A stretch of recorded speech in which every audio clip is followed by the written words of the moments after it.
ডাকে।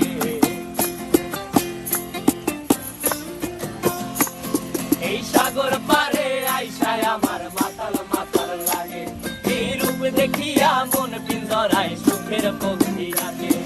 পারতাম যদি থাইকা যাইতে এই সাগরের পারে, ঝিনুক মালা গাইথা কাটাই দিতাম জীবনটারে। আমার মন বসে না শহরে, ইট পাথরের নগরে, তাই তো আইলাম সাগরে, তাই তো আইলাম সাগরে।